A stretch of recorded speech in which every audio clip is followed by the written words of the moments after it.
नमस्कार साथियों, आप सभी का हमारे चैनल में हार्दिक स्वागत है। मैं आपका साथी मुकेश मीना और आपके साथ में साझा कर रहा हूँ कार्यपुस्तिका बुनियादी कौशल विकास कक्षा 5 की और विषय हिंदी।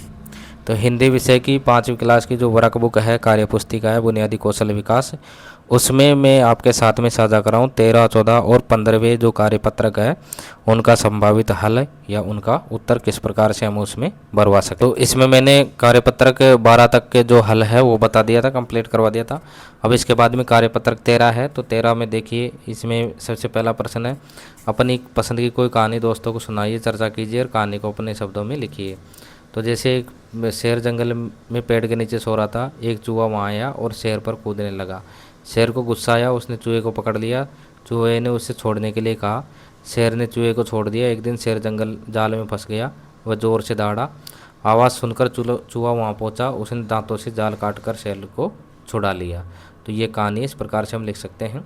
उसके बाद में दूसरा प्रश्न है, पढ़िए वर्ण या रैप की पहचान करके गोला लगाइए।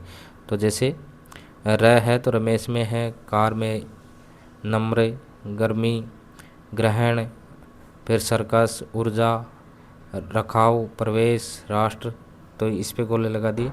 अशुद्ध शब्दों को शुद्ध करके लिखिए। तो जैसे चिड़िया को इस प्रकार से शुद्ध लिखेंगे, राजस्थान को इस प्रकार से, गिलहरी को, फिर नीला, धरती, साइकिल, पूछताछ, गिलास, पाठशाला। तो इस प्रकार से ये शुद्ध शब्द हो गए। उसके बाद में दिए गए प्रश्नों के उत्तर कार्यपत्रक 12 की कहानी के आधार पर लिखिए।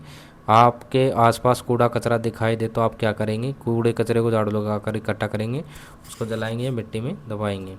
तितली की जगह आप होते तो क्या करते? तितली की जगह हम होते तो लोगों को कचरा फैलाने से रोकते। आपके आसपास फूलदार पौधों के नाम लिखिए, जैसे गुलाब, गुलमोहर, गेंदा, बिच्छुवेल, इस प्रकार से। फिर उसके बाद में 4-5 शब्दों वाले वाक्य बोलेंगे, विद्यार्थी उसका श्रुत लेखन करेंगे। जैसे अपने विद्यालय को साफ़ सुथरा रखना चाहिए, गंदगी से बहुत सारी बीमारियां हो जाती है। हमें पेड़ पौधों में पानी देना चाहिए, बगीचे में फूलों के बहुत सारे पौधे हैं। तो इस प्रकार से हम इनका श्रुत लेखन करवाएंगे। उसके बाद में कार्यपत्रक 14 है, दिए गए चित्र पर समूह में सहपाठी चर्चा कीजिए। उक्त चित्र में आपको क्या क्या दिखाई दे रहा है, नाम लिखिए। तो नाम लिखना है वस्तुओं का इसके अंदर।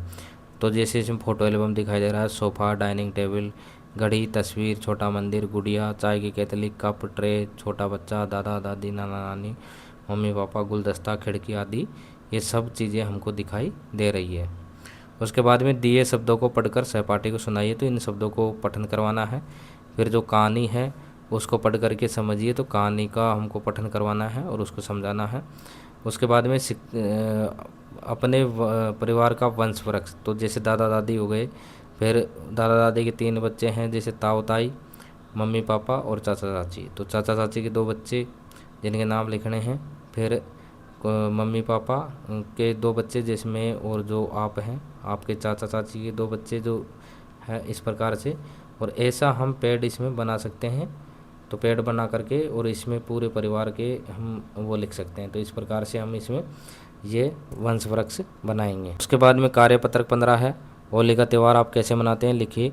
होली के दिन हम होली का दहन करते हैं, पकवान बनाते हैं, खाते हैं। होली पर एक दूसरे के रंग और गुलाल लगाकर होली खेलते हैं। उसके बाद में दिए गए शब्दों में अनुस्वार वाले शब्द छांट कर लिखिए। तो अनुस्वार वाले शब्द छांट दीजिए, चंचल है, रंग बिरंगे प्रसंग, अंग, भपंग, रंग, धुलंडी, बसंत, अंगद, दंग, जंगल, कंगन, चंदन, बजरंग, संग। तो इस प्रकार से ये अनुस्वार वाले शब्द हैं। नीचे दिए गए प्रश्नों के उत्तर कार्यपत्रक 14 की कहानी के आधार पर लिखिए। तो बच्चों का आशीर्वाद कौन देते हैं, दादा दादी। आपके घर में कोई बीमार होता तो उसकी देखभाल कैसे करते हैं, उसको समय पर दवाई देते हैं, उसको गर्म सूप पिलाते हैं और कहानी सुनाते हैं। मेरा परिवार ही मेरी सबसे बड़ी ताकत है, उन्होंने ऐसा क्यों कहा, क्योंकि पूरे परिवार ने उसकी देखभाल की थी। उसके बाद में देखिए, दिए गए मुहावरों के अर्थ लिखिए। तो जैसे आँख का तारा है बहुत प्यारा होना, जैसे कि तैसा, बदले में वैसा ही व्यवहार करना, गागर में सागर, यानी थोड़े शब्दों में बहुत अधिक बात कहना। तो 4-5 शब्दों वाले वाक्य बोलेंगे, विद्यार्थी उसका श्रुत लेखन करेंगे। जैसे आज मौसम बहुत सुहावना हो रहा है, आज बादल हो रहे हैं, बारिश आ सकती है। तो इस प्रकार से ये कार्यपत्रक 15 का हल था। अगले वीडियो में नए कार्यपत्रों को हल के साथ में फिर मिलते हैं। नमस्कार।